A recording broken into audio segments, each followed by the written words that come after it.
Hello and welcome to the podcast that has mastered the art of heading the ball with the back of its head. It's the big man up top. Hello, Ed. Hello, Joe. How are you? Very good, very good. Are you okay? I'm very good. Yeah? Yeah. That's good.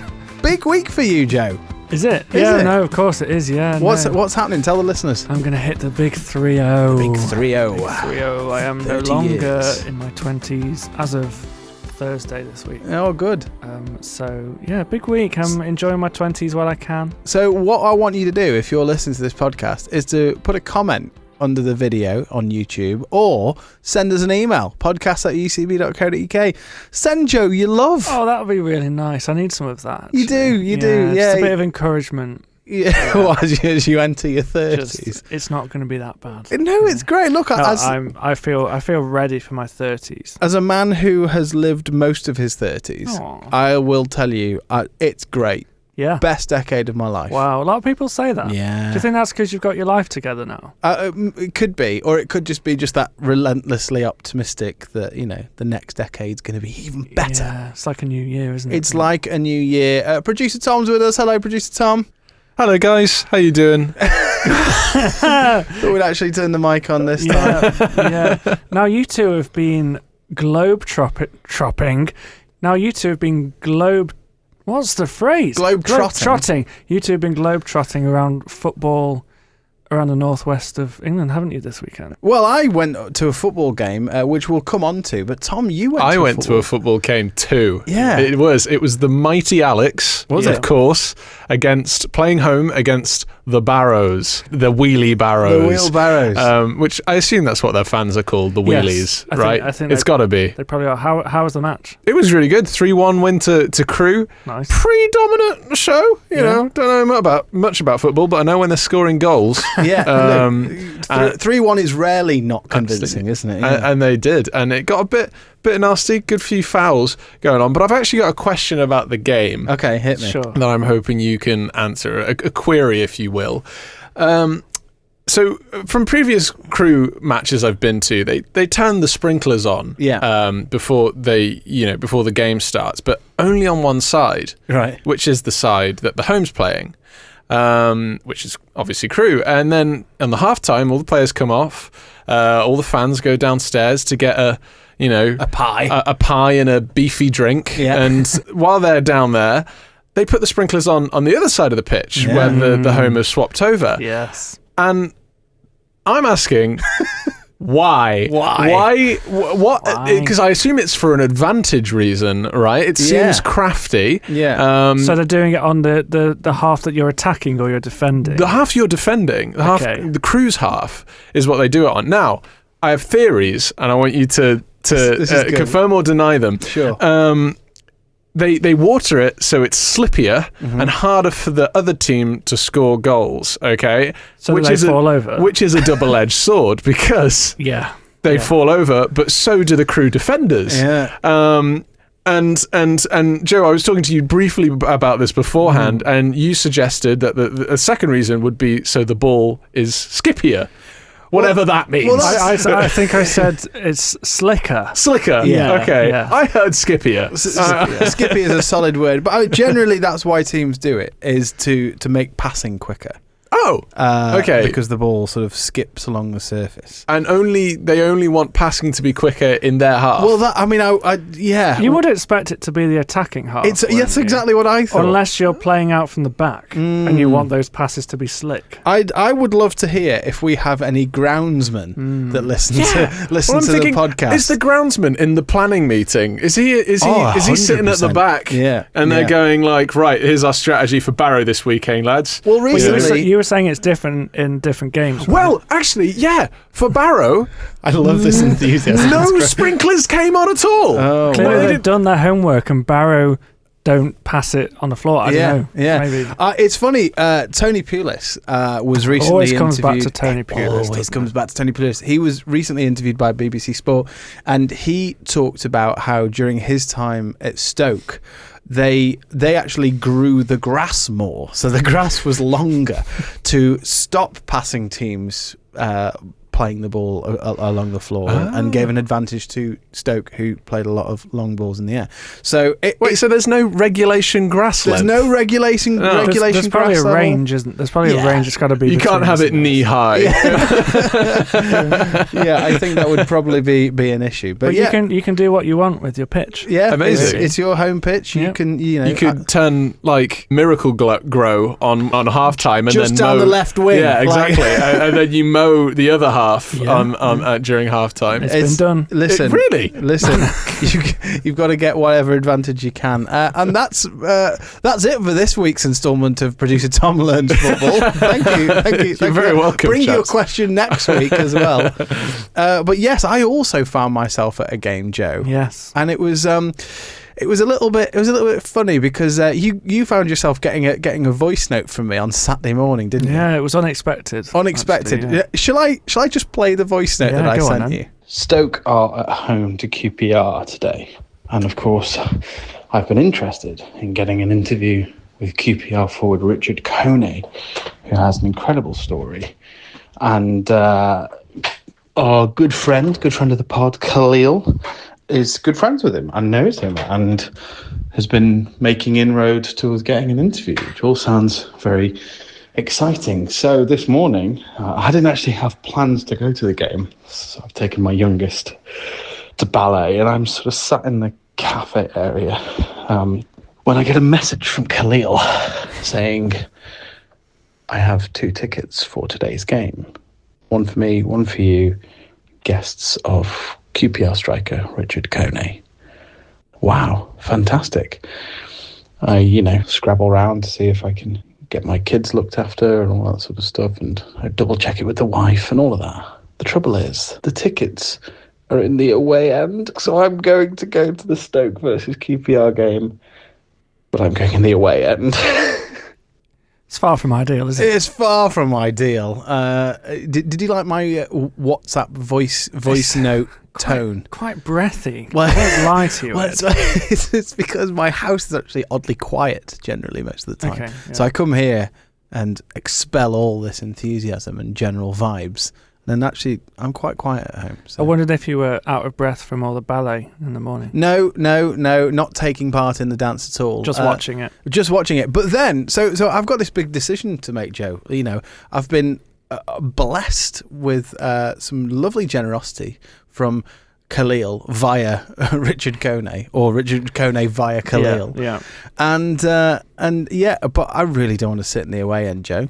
No. Do you know what I mean? Like, look, we've all been in a home end supporting the away team. I feel like that's quite a common thing. Yeah, but the other way around. It's never happened to me. I've never sat in the away end at Stoke Stadium. Yeah. So how was the experience? Well, I've got another little audio package to play for you, Joe. It's all prepared. So I've just got to the Bet365. It's a beautiful, crisp winter's day. Anticipation in the air. Can Stoke make it 4 wins on the bounce in all competitions? And of course, I'll be watching from the away end. I am waiting for our friend Khalil to arrive. He's stuck in a bit of traffic. So yes, I've got to be honest, Joe. I'm getting quite nervous. I'm inside the concourse. The game, there's a bit of a break in play, and I've come down to the concourse to get a cup of tea, and I can sort of speak freely here because there's not many people around. Everyone else is in the stadium. I am so nervous because Stoke have a chance and you go ooh, and you flinch, and it's remarkable. Hey Joe, it's half time here at the Bet365 stadium. Stoke 0, QPR 0. Khalil, what do you make of the game so far? Honestly, not a great game. No. But I'd see either 0-0 or 1-0 to Stoke. There you go. He said it. Yes. That's his prediction. I'll let you know how we get on, Joe. Well, Joe, it looked like a 0-0. Yes. And it finished a 0-0. Yes, exactly. 0-0 a fair result, Khalil. Yes. So come on, we are all happy. So yeah, it was QPR definitely the happier. It was not a great game, but anyway. So that was my experience. I'm outside the stadium now. I'm back in with the Stoke fans. Let me tell you, it was not a great game. Thankfully, there was no goals, so I didn't have to pretend to be happy if QPR scored or pretend to be sad if Stoke scored. But I'm just, it's amazing how nervous you get. Wow. So there you go, Joe. I'm most interested in, because it sounds like the game was as dull as that voice note. Well, thank you. You're welcome. I'm most interested in how the tea compared between the away end and the home end. It tasted exactly the same. Oh, so they've not been putting dodgy old tea bags in. No, the catering was on a par with the home end. Okay. It was all the same stuff. And we've been to Stoke together before, and you've had a katsu chicken loaded fries situation. Do you get that in the away end? You as well? do. You do. I didn't have that. I added a cup of tea and a Twix. Okay. But it still, it was fine. But what I would say generally is that because Stoke, the away fans are in the corner. They're in one of the corners, and so you've got this massive group of away fans, and then there's sort of this border of sort of however many rows of seats to keep the fans apart, and then just what feels like what is the entire stadium looking at you, and it just feels very weird. Every time QPR missed a shot, there were hundreds of people eyeballing you. Were you worried about being spotted? Various gestures, and I'm sat there going, I'm not one of them. Because I know you've got family in the home end as well. I do, friends. Are you worried about getting spotted? Not particularly. No. There was a funny moment where, because obviously I was there supporting Stoke, but we were also there kind of supporting Richard Kone for QPR as well, because that's why we were there. We were there to see him. We wanted to see him do well. So in an ideal world, he would have scored once and Stoke would have won 2-1. Consolation goal. Absolutely. And he had a chance to get a winner with about 5 minutes to go. A cross sort of got floated into the back post, and he had a chance for a header, and he put it straight at the keeper. And I genuinely was a bit conflicted, because I really wanted him to score, but not in that situation. So it's not to be. Yeah, and listen, got to meet Richard after the game. Yeah. Delightful chap, really, really nice guy. Really lovely. And hopefully watch this space. We'll be able to get him on the podcast very, very soon. Ed, it is time for Bible Ballers. Yes! This is the quiz section of our podcast. We do this every week where we quiz each other on Bible Ballers, who are footballers who share their first name with a book of the Bible. Yeah, good. So this week I get to quiz you. You get the honour of quizzing me, don't I get the treat of quizzing you. This week's question is quite a simple question. Hit me, Joe. With 131 goals, who is the highest scoring British defender of all time? I think this is a really, really difficult one. Yeah. Because you've said British and not English, which could be a red herring, but it makes me think that maybe it's not English. And so is it Scottish? Is it Welsh? It's hard, isn't it? Because is it a red herring? Is it pointing you towards a Scottish player, or is it just making the record more impressive? It could be, absolutely. Any initial thoughts? No, not at all. Cool. Not at all. It could be a defender who loved, going up for headers, Harry Maguire. I mean, there's no book of Harry, obviously. No, there isn't. But a goal-scoring centre-back. I think it's more likely to be a marauding fullback, though. Interesting. With 131 goals. That's a lot of goals. That's a lot of goals. A lot of goals. That's too many goals. I'm pretty sure that's not an English defender. Anyway. Well, I'll give you the rest of the episode to have a think about this question.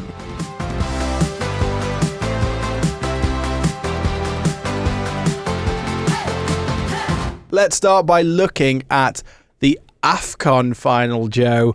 This was wild, wasn't it? Goodness me. I mean, 89 minutes in, there was no chance this was anywhere near the top of this show. Yeah. tell us what happened. It all starts, doesn't it? With this is Senegal versus Morocco. Morocco are the hosts. Senegal probably for most of the game edging it, but it's 0-0. And then what happens? Yeah, I mean, so the backstory to this is that, this tournament's been great. Morocco have hosted it really well. Towards the last 16 and onwards, there's been a bit of murmurings that the officials have been favouring Morocco. Senegal haven't been happy with the hospitality shown, the facilities that they've been using to train. So there's already a bit of animosity coming into it. The game starts very quick, very close game. Senegal, like you say, having the best chances, probably looking the most promising going forward. Then, in the 90th minute, Senegal score a goal. Yeah. Quite controversially ruled out. There was a foul on Hakimi. Very controversially. It was an incredibly soft foul, wasn't it? Very soft. The problem here is that the ref blew his whistle when the foul occurred, which obviously means you can't go and check it with VAR. So Senegal feel aggrieved about that. The manager's getting very angry on the touchline. Pap Thiaw, more on him later. And then go to the other end in the last minute. I think there's 8 minutes of added time. In the 97th minute, Morocco have a corner and Brahim Diaz goes down from a challenge. Equally soft, wasn't it? Equally soft and nothing doing. The ref does nothing. Brahim Diaz then gets quite angry and you see him saying that's a penalty. The ref then goes and checks VAR. I'm not saying Brahim Diaz made him do it. That's how it looked on the TV. Yeah. The ref looked at the incident on the monitor, and when that happens, we know there's only one outcome: penalty given. Yeah. Senegal then they're up in arms. They aren't are up in arms. The manager is livid. The players are surrounding the ref. He literally can't get back on the pitch because all the players are there, and the Senegal manager Pap Thiaw just summons his team off the pitch. Yeah, unbelievable stuff. Genuinely, crazy. I've never seen anything like that. I was just watching it, in disbelief. Couldn't believe what I was seeing. So the players go off the pitch. What happens then?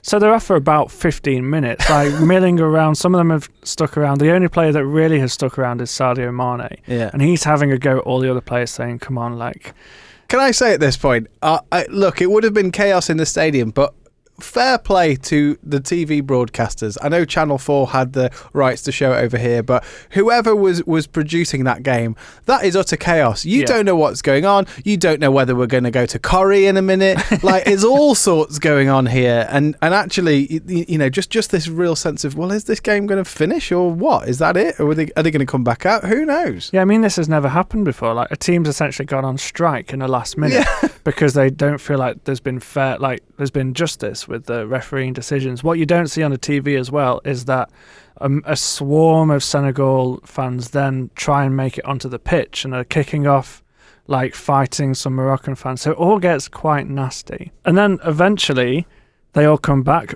under the persuasion of Sadio Mane, it seems. He's gone in and had a word and said... Yeah, you see him run into the changing room and he's like, come on, guys, let's just get it over with. Let them score the penalty and we're off. Yeah. Fast forward to the penalty, Brahim Diaz steps up, and I was watching with a friend, and I said, look, I don't want to say that I called it, but I said, I wouldn't be surprised if he Panenkas this, just to show off just to rub it in even more. That is how you'd want to win, this crazy game. And you're thinking at this point, if he Panenkas this and it goes in, there's going to be a riot in this stadium. Something bad is going to happen. Yeah. And lo and behold, he does that. Edouard Mendy stays and catches it. And just crazy. Absolutely crazy. And then Senegal, then it goes to extra time. Senegal score an absolutely stunning goal. Unbelievable about goal. 5 minutes into extra time. End up winning 1-0. After one of the misses of football history. Yeah. Just an insane miss from one of their strikers as well. And they end up lifting the trophy, Senegal. And look, this might sound controversial for me to say, Joe, but if you want my honest opinion, I wish there was a way for neither side to win this trophy, because Senegal, undoubtedly the better team on the night, but and we'll come on to them walking off in a second. Morocco having the chance to win it, and somebody and Brahim Diaz Panenkering the penalty in that moment and missing, and it's something that really frustrates me is seeing strikers Panenka penalties, because I just think it's so unnecessary. It feels disrespectful. It feels disrespectful, and so Morocco, in my opinion, don't deserve to win it after that. But for Senegal to do something as sacrilegious as walking off the pitch, not for player safety, which is a whole thing, not for, out of protest if there's been abuse in the stands, I'm sure we would understand that. Yeah, 100%. But just because they disagreed with a ref's decision, I think is just unbelievable. It really does sort of bring the game into disrepute. It's not a good look on them. It's not a good look on African football either, is it? Really? Well, that was what the commentators were saying. All the punditry was saying that actually the real loser here is African football. And look, AFCON is a wonderful competition. I love watching it. It's so entertaining. You see some really talented footballers on display. It's got me excited for the World Cup as well, seeing so many African countries represented, and just the image that this final has given to African football is not a good one. And I think that's the real kind of sadness around this situation, is what that's done to the reputation. There was also a situation where the Senegalese manager came to do the post-match press conference, and the Moroccan journalists got up and walked out. I don't know if it was sort of in jest, or I imagine with them losing, probably not. It probably was more serious. It did, it felt like there was a lot of tension in that press conference. But I know that the manager has sort of come out and already said, I wouldn't call it an apology, but he basically said, I shouldn't have done that. It was in the heat of the moment, and hopefully we can all sort of move on. And I'm like, well, it's all right you saying that now. Now you've won the trophy. But it's not a good look for football in general, but just incredibly wild scenes. It's wild scene, absolutely. Yeah, it makes you think Senegal, like being able to just walk off and go into the changing rooms and receive no penalty for it. They had the penalty, not what I mean, but no punishment, because they just got 20 minutes of strategy, right? Of sitting down and going, he's got to Panenka it, so you stay where you are. Rest up for the extra time. It's genuinely a good point. And why aren't we doing this? Why aren't more? Why doesn't crew do it? I don't like this. Let's go off and we'll maybe come back on. Yeah. I was sat there saying, just take the penalty. Crack on. Do it with no goal. I think games should, if all the players leave the field of their own volition, and for no reason of danger, blow or the whistle, like that, hit the penalty, and then they should just carry on with no players, and then it just becomes like who can score the flashiest goal. And what a 20 minutes that would be at the end of the match. I think we should look at football closer to home, Joe. Let's do it. The big story in a Premier League weekend that actually didn't have much going on. Oh, so dull. Kind of a dull weekend. Lots of draws, lots of everybody stuttering. But I think we have to start with the Manchester derby, don't we, Joe? We do, and an interesting stat on that as well. I don't know if you saw that the top 5 clubs, none of them won this weekend. The bottom 5 clubs, none of them lost. Right. So it shows you how kind of dull and kind of close this season. Well, is that dull or is that good? I think it's dull. Okay. I just think the Premier League's so dull this year. I'm so bored by it. I am really enjoying it. Joe is not, No, Is it because Liverpool are not doing very well this year, Joe? Anyway, the Manchester derby, yes. Perfect start for Michael Carrick, wasn't it? Yeah, the perfect. They were so good. Yeah. Watching it and this is such a cliche, you'll hear it everywhere, but it felt like classic Manchester United. It did. On the counter, that first goal was like 10 seconds between Maguire heading the ball away and Mbeumo putting the ball in the net. Was just vintage United. Fernandes looking like the greatest player in the world at the weekend, but also Kobe Mainoo getting a game again, given the fact that he was sort of frozen out a little bit under Amorim. Yeah, every United fan, and probably every English fan, was saying Mainoo needs to go in this team, and Amorim just wasn't interested at all. And I think you saw on Saturday the difference he makes. He was one of the best players on the pitch. And he made such a difference. And actually what Carrick did here is he made United so hard to break down. And that's something that he was known for at Middlesbrough as well in the Championship. He just put them back to basics, made them so defensively sound, and Mainu and Fernandes were a big part of that in the midfield. Back to a back four. Yeah, well, it works, doesn't it? 4-3-3. And who'd have thought, Harry Maguire being such a key part of it, it's almost like he's actually quite a good defender, isn't it? Whisper it quietly. He's quite a good centre-back. I mean, what you would say about this is it's the perfect fixture for Carrick to start, isn't it? I think you think about United over the last 15 years or so, or however long since Fergie's not been there, they've never struggled to be up for a Manchester derby, and I think if he could choose a fixture to start with, this will be up there. Let's also just remember that I think we have had this sort of false dawn before, haven't we, in the last sort of 10 years or so. So I'm sure United fans won't be getting too carried away. No, they won't. But a good start nonetheless. They're really promising signs, and the real test is going to be when they play against a team that they have to take the initiative with, which has always been the problem. They can get up for City. They've got Arsenal at the weekend.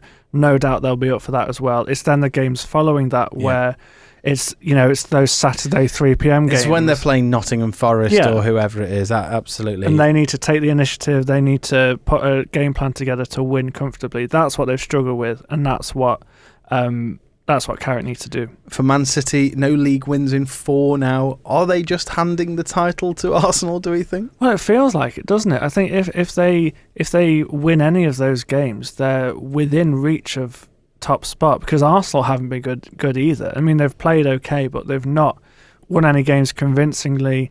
They drew again against Forest this weekend, and it just feels so easy for Arsenal to just win the title. City, let's go back to City. They've made quite a big signing, haven't they, at the sort of midway point in the January transfer window, and we're going to come on to Crystal Palace shortly. But signing of Mark Gahey, what do you make of that? That feels like a really great signing, and especially at the 20-25 million, that feels like a bargain to me. Yeah, I mean, I would say that at this point in his contract, it's a lot of money. I think that's why you see Liverpool not going for it, because they don't want to spend 20 million for a player with 6 months left on his contract. Look, as a Liverpool fan, I'm devastated that it's not got over the line. I think Liverpool maybe have shown a bit of arrogance there, that because Mark Gahey agreed terms in summer, he'll just do the same again next summer. That's not turned out to be the case. City have offered him £300,000 a week and probably quite a hefty signing on fee, but they need him. You look at their centre-back pairing, Max Alain and Kusanov, and they need a good centre-back in there. I think you see City try and break down a low block like they were at the weekend. Their centre-backs and Nathan Ake at left-back have a lot of the ball, and they are not creative players.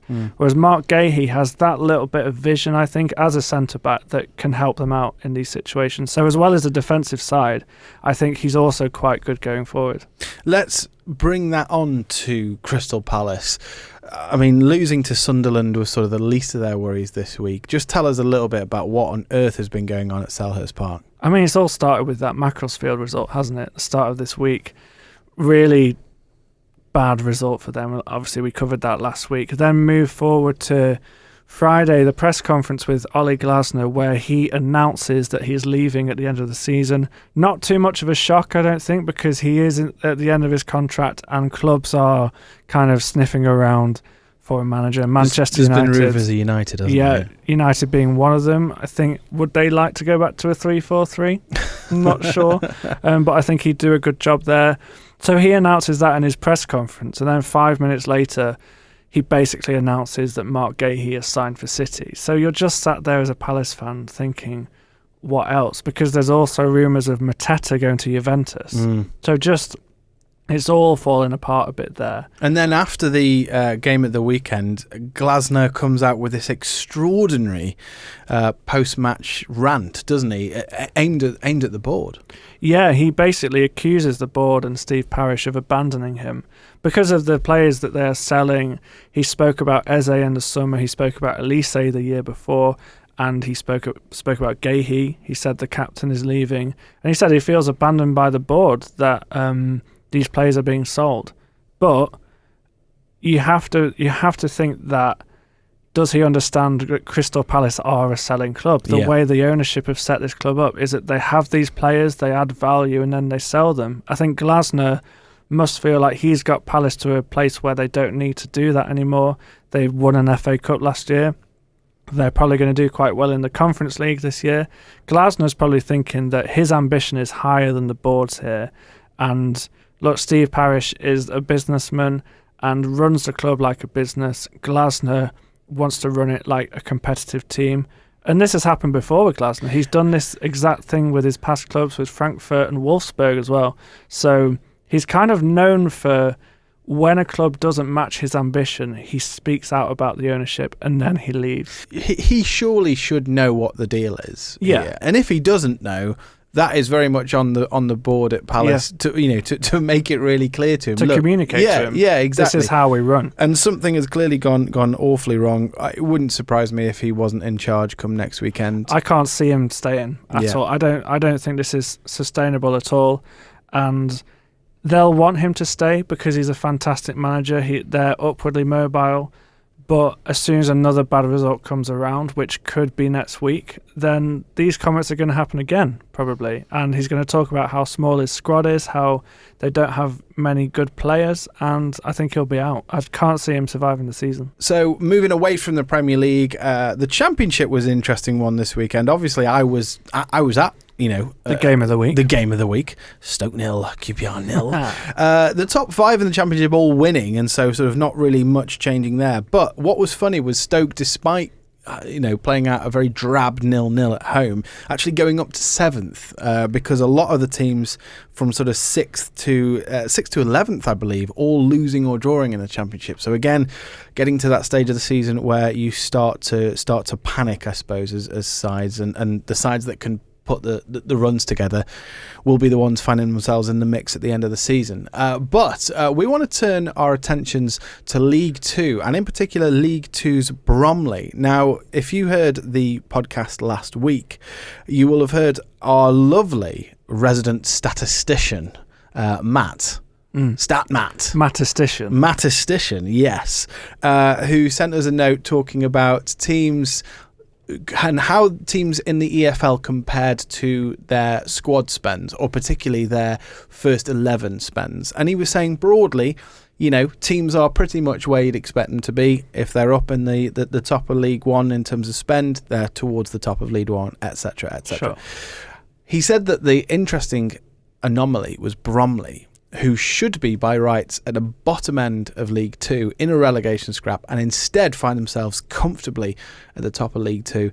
And so Matt wanted to dive a little bit deeper into Bromley. Last season was Bromley's first season in the EFL. However, they managed to average 1.43 points a game. This year, they've kicked on even further and now sit top of the league. They're currently averaging 1.6 points per game, conceding just 27 goals so far and scoring 44. They do have the league's top scorer in Michael Cheek up front, with 14 goals so far. Their style is compact without the ball, an aggressive press and fast counter-attacks. This is doing wonders for them again this season, leaving everyone questioning how far can they go this season. So Bromley, wow, doing really well, and crucially against the financial forecasts, so to speak, because of the way they're playing. Compact, that crucially have a striker who's scoring goals. That's what you need. That's what you need.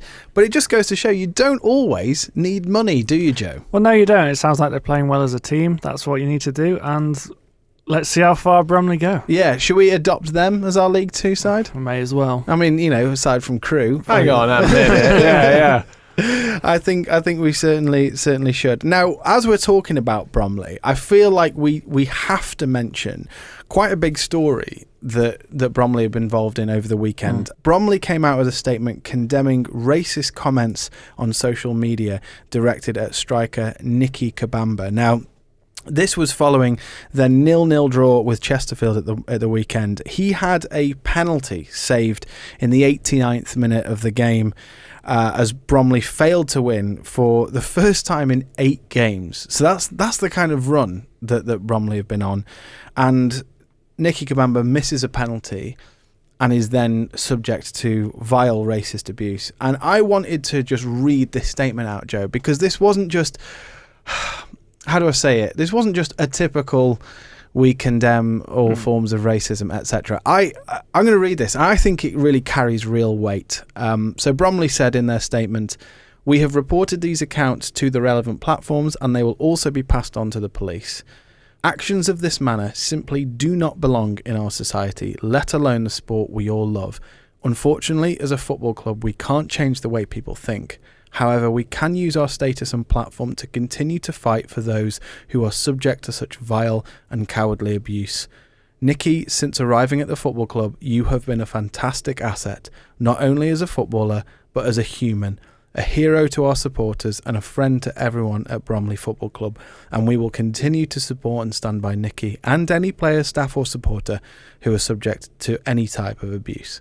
I mean, that's phenomenal, isn't It's it? such a good statement because I genuinely found myself welling up while I was reading it, because you just go, this isn't right, and we don't want to sort of dredge up England at the Euros again and the awful abuse that the players that missed penalties there faced, but it's you just think, have we not learned? Has society not grown? And sadly it hasn't. For some people, they really haven't. And what they've nailed there is they've not, like you say, they've not just said we condemn the abuse, which obviously, like, some clubs say that, and that's fine.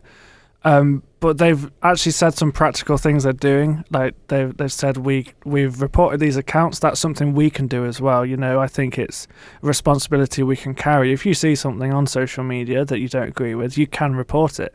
And also they've spoken about education there, haven't they? That what needs to happen here is we can't just change people's minds straight away, but we can move towards a society where we start to educate these people about these views. And I just love that they've put so much of a focus at the end on Nikki being a human being and just sort of, like regardless of how good he is as a footballer, this is not acceptable. I just thought I was really impressed with that response from Bromley. Be more Bromley. Be more Bromley, absolutely.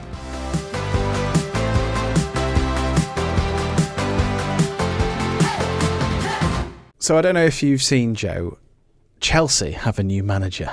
Another one? Another one? Not another one. Not another one.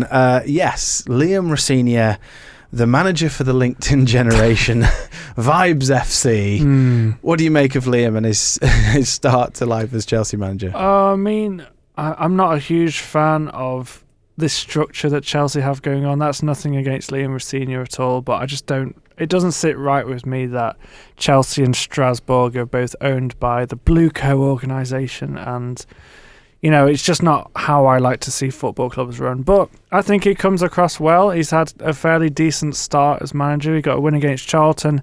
He got that close loss to Arsenal in the Cup, and a good win against Brentford this weekend. I think he's had a good start. He seems quite intelligent. And I'm going to be intrigued to see how he does as Chelsea manager. Now, one of the big things we wanted to talk about today was this sense that Liam Rosenior has been, should we say, the butt of some jokes, hasn't he, since coming in? Well, a lot of these jokes came about, particularly after there was sort of a bit of excruciatingly cringy video of him talking about what he was doing as a manager. And he said something to the effect of, well, you're managing players. What's that word? It's man age. You are aging men. and everyone sort of went, oh, are you? Like, it's like I don't think that's what that word is. So obviously, all of the comparisons start coming out, in particular to David Brent from The Office. Sure. That's where we all go, isn't it? Yeah, exactly. There's been memes of him, sort of people have used AI to merge his face with Will off The Inbetweeners. He has got school teacher vibes. Yeah. There's been lots of sort of jokes made about him, and this has come off the back as well of reports in some newspapers of him of him removing his gloves during practice so that he can clap loudly for his team, so that they hear his applause. I mean, that's fairly practical. I quite like that. Yeah, you can't get a loud clap with gloves, can you, Tom? Well, it's cold, so he's really sacrificing the warmth and comfort of his hands for his team. Now this has led to plenty of jokes. I've got a couple here, Joe. I don't know if you've seen any of these. These are sort of done in the kind of Chuck Norris style. Chuck Norris is so hard that ... Sure. Yeah. So this is Liam Rossini wiggles his fingers and says, "Ooh, what have we got here when taking a biscuit?" Liam Rossini wears a hairnet to dish up his own food. Liam Rossini eats his sarnies with a knife and fork. And my personal favourite, Liam Rossini uses the tongs provided. Now, it's good stuff. It is good, and he's actually responded, because I think there's been this sort of weird tension of, well, is this being mean? Are we picking on? Is the internet picking on someone? I think it's fairly tame as far as the internet goes, but his response has been really, really good natured, and he responded saying, "Yeah, we've got Lego to come," referring to the report of them doing Lego team building exercises, and he says, "Yes, I've been doing a lot of clapping." So obviously he's a good sport. Yeah. He's taking it in his stride.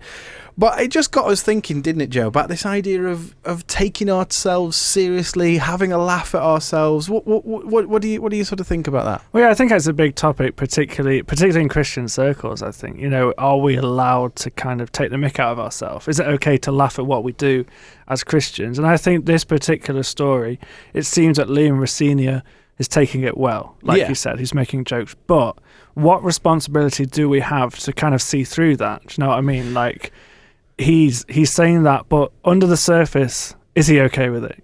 What's our responsibility here? Well, I thought the best thing to do would be for us to get a comedian on, Joe. Because despite you've already got one on. No. Listen, we try to be funny, we try to be light-hearted, but there are people who do this professionally for a living, Joe. Okay, fine. I got a few good jokes.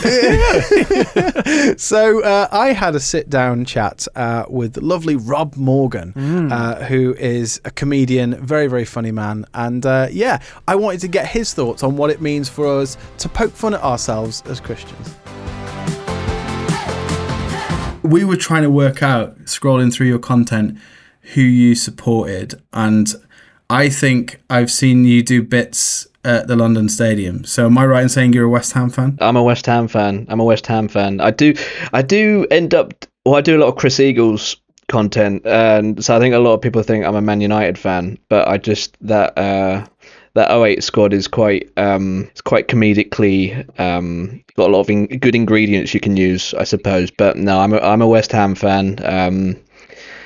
I do a bit dire at the minute, to be honest. I'd rather not talk about it. I desperately didn't want to say what are the parallels between Nuno and a comedian like yourself. Like, what's the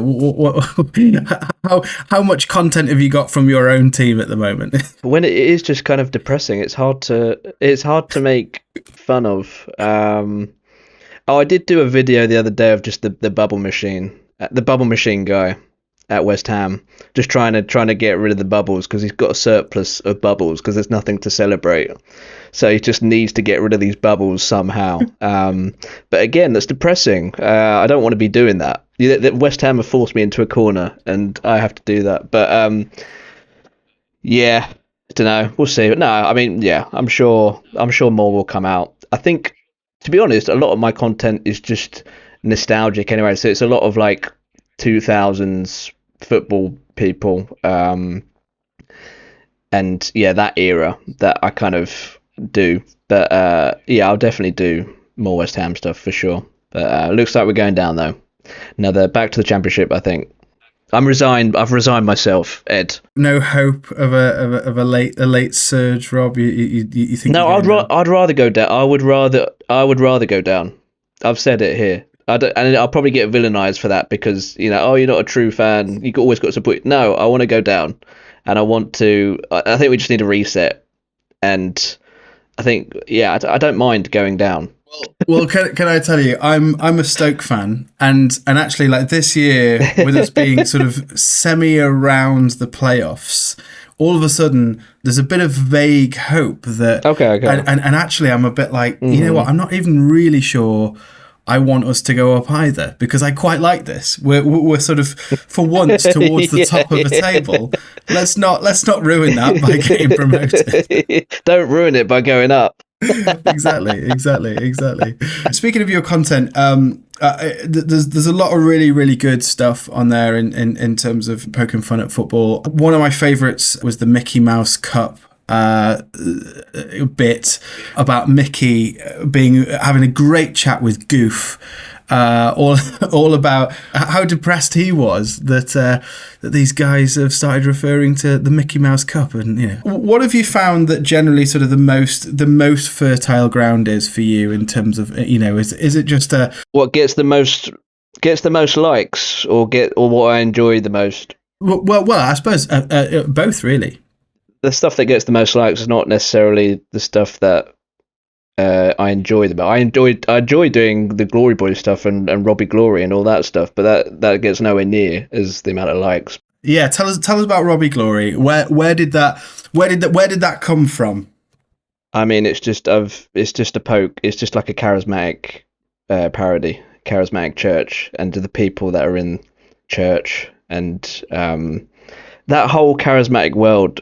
It is a sitcom in itself, and just the amount of characters. What I find really funny about like all the church stuff, and it's like people try and pretend they haven't got like human desires, like they haven't got ambition, or they don't want to go up the hierarchy, or they don't want to get a date, or like they're lonely. Like I think that's what I find funny about church. And is when people try and they mask their humanness with this Jesus-like virtue, and I think that is a fertile ground for comedy.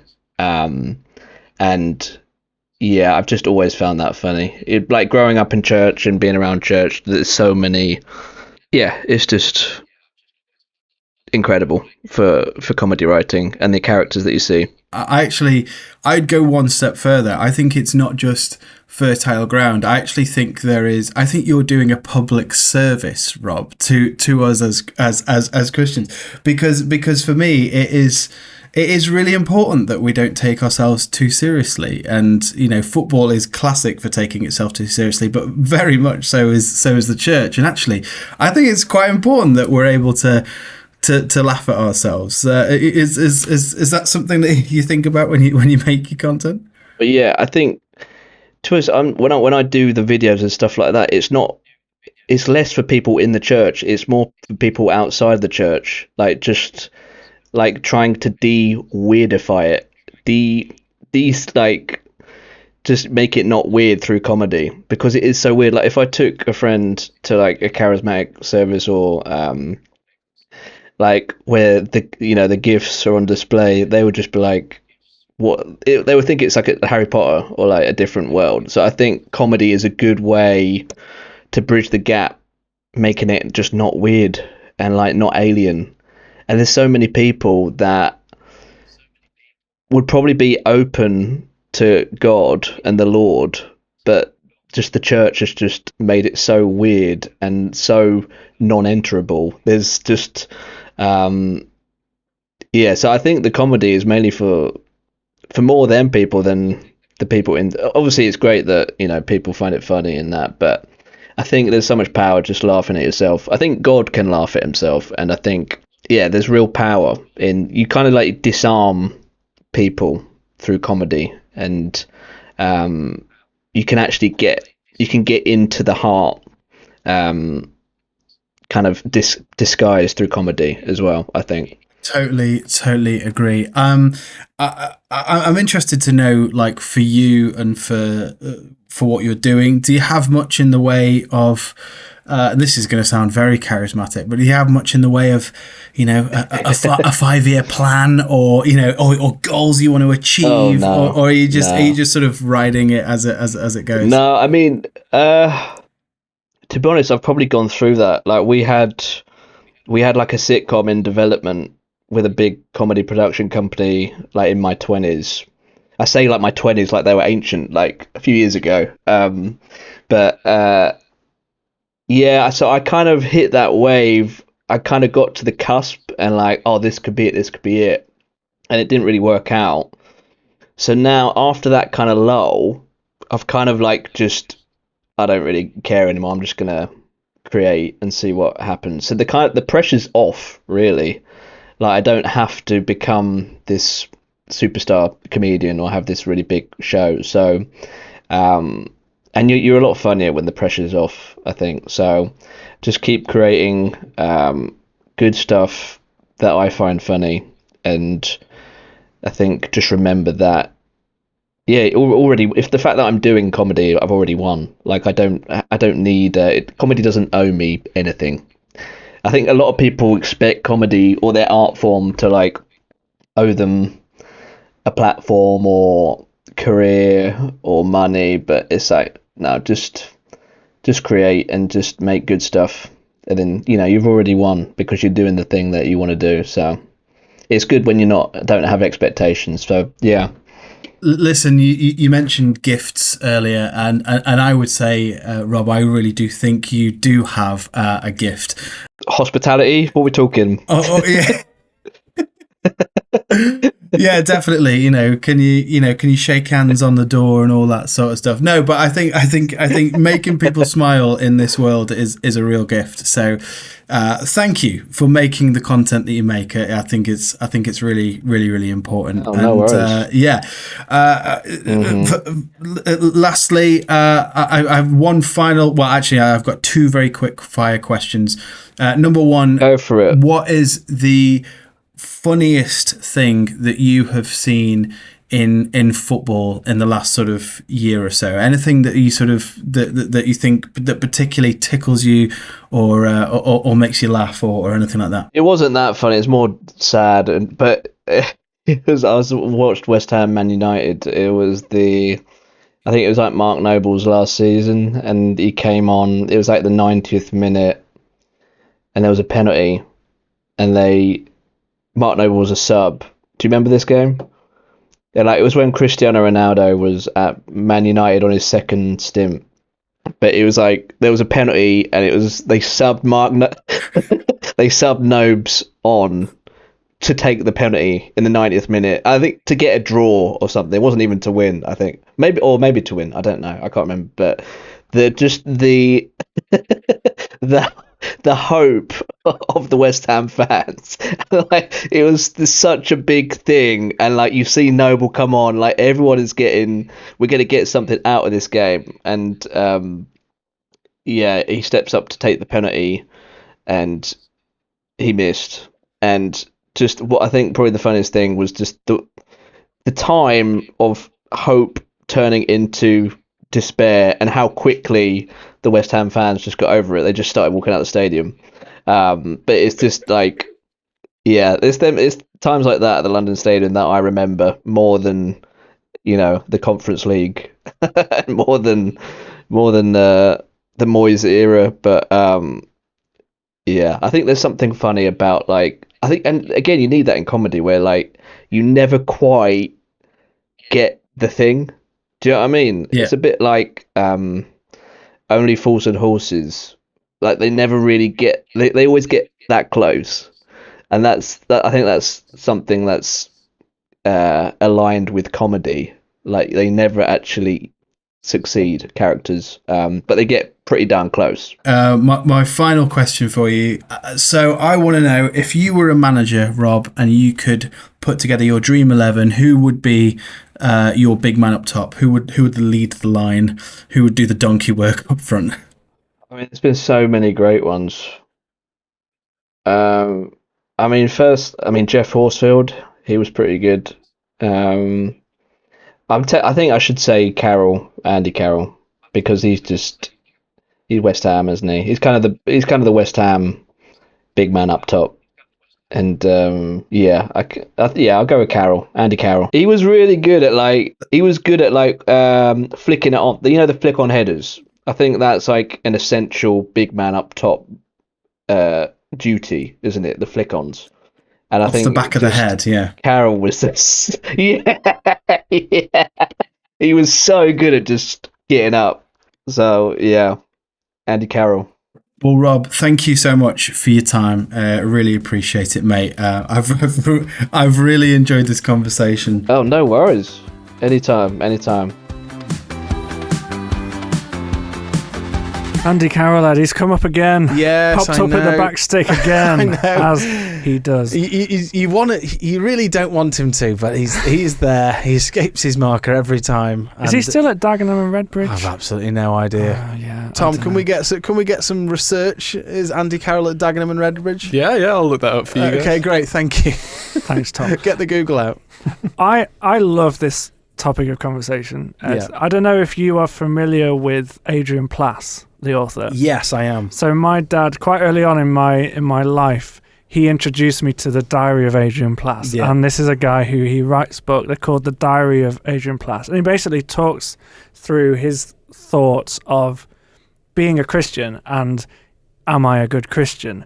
And he kind of takes this comedic side view of why a prayer meeting so long, and he has a thing of a sermon is judged on its length by how many fruit gums I get through on the sermon. So I used to love reading these books, and I think it really encouraged me that you can have humour amongst your faith. But I think this is quite a divisive subject between Christians, isn't it? Yeah, I think so, because it was interesting. Last week, I actually interviewed Rob from a hotel room. I was at a conference, and I was sat with two Christians, one of whom was saying, I love it that we can laugh at ourselves as Christians, and the other of whom found it quite disrespectful and sort of, was sort of saying, well, I don't think we should be, giving the world an excuse to mock us any more than it already does. And I thought both were really valid arguments, actually. Really valid. I think it definitely depends on the person that you are as well, how you respond to humour. I think there's just a few points here that I was kind of thinking about around this topic. I think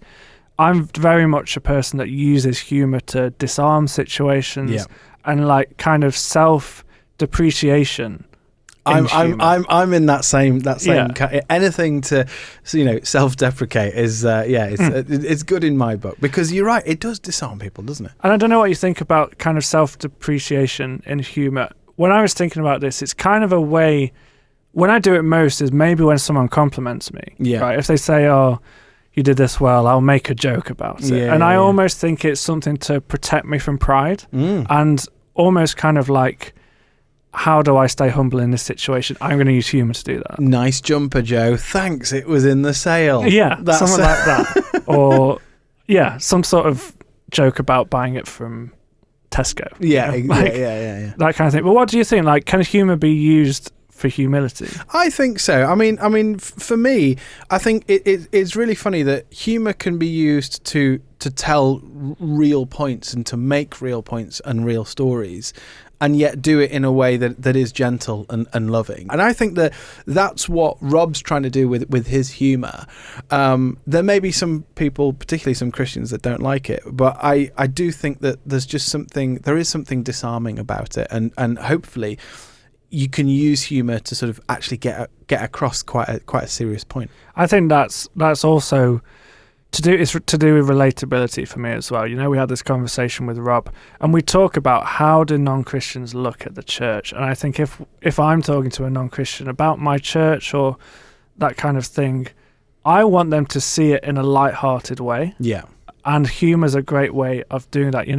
We do that. It might be a bit weird. Maybe you're speaking about someone waving flags. Maybe you find that funny. The tambourine, that kind of thing. It's almost a way of relating to non-Christians that, actually, we can be funny as well. The church I used to go to, they'd have two people kind of hosting at the start of the church. I think a lot of big churches do this. They have two people hosting on a mic, welcome to the service, this kind of thing. And they'd often kind of make awkward jokes at the start. And I remember thinking, you do this every time. Are you just not very good at this? Are you not confident as a public speaker? I then heard that it's kind of a tactic they use to make people feel comfortable. Yeah. And I'm on a stage, I can be a bit awkward. I'm going to have a laugh so that you feel comfortable. Yeah, absolutely. Because that's the thing is we have to understand that for new non-Christians that are in the audience, a lot of them are still figuring stuff out. And I think that the more we can show that actually, yes, it's serious. We take our faith seriously, of course we do. But like the sort of the specifics of what we do is just how we've ended up doing it. And I think the more that we can show that we don't take our faith too seriously, I think that is a huge win personally.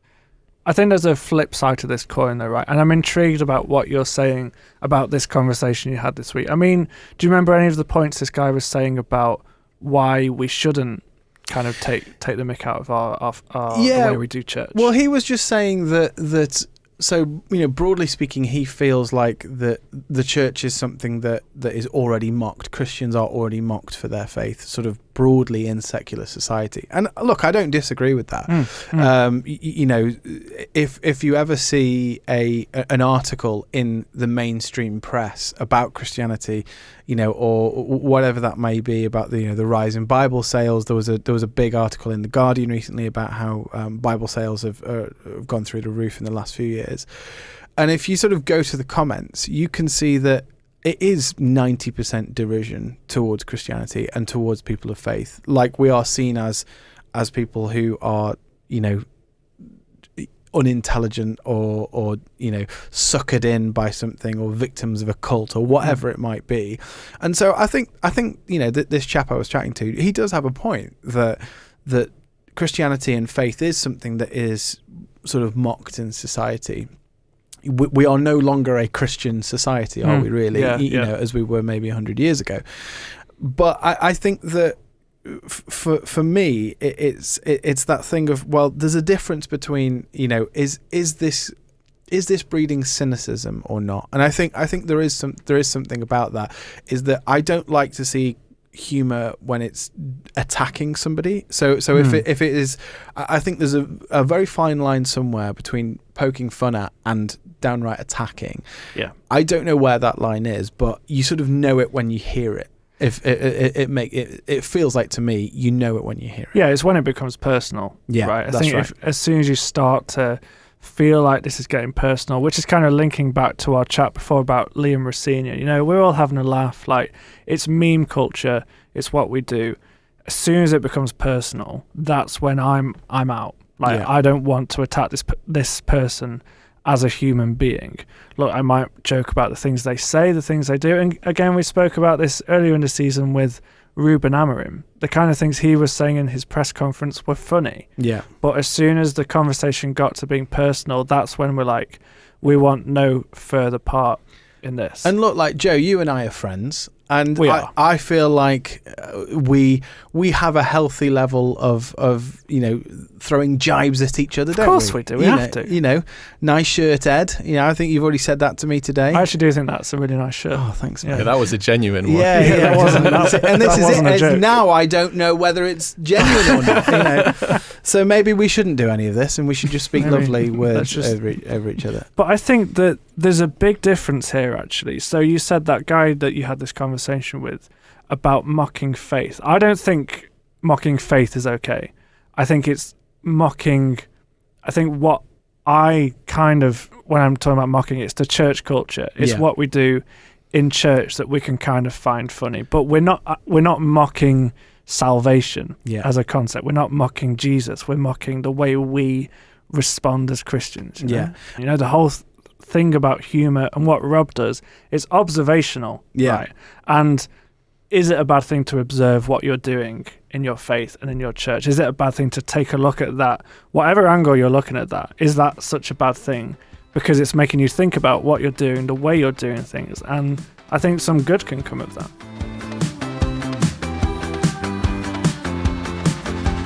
So, Ed, I feel like you've had enough time now to have a think about this week's Bible Ballers question. Hang on, Joe.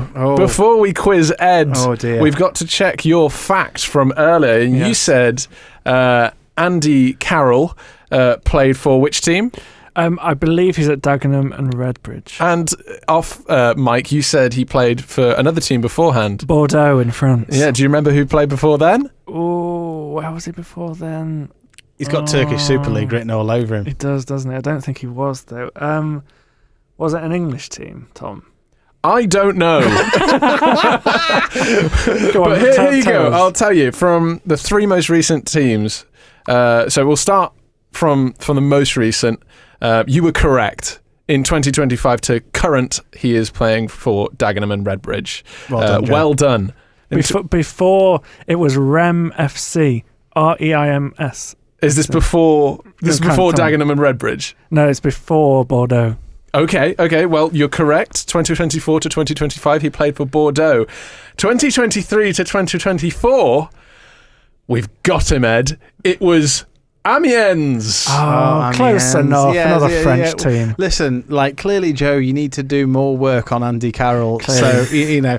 Got a lot to scrub up on there. Yeah, get your... One fact about Andy Carroll, when he played for Newcastle, he'd often be found having a Sunday roast on the day of a game. Go on, carry on with Bible Ballers. Yes, before Tom interrupted me rudely. rudely. Ed, shall I read you the question again? Please do. With 131 goals, who is the highest scoring British defender of all time? I am really struggling here because, so did you say 131 goals? 131 goals. See, that for me, that's too many for an England defender. I will give you a small clue Go on. that exactly half, well, not exactly because it's 131, so you can't half that. Yeah, but nearly Pretty half. much half of these goals are penalties. Right, okay, goodness me.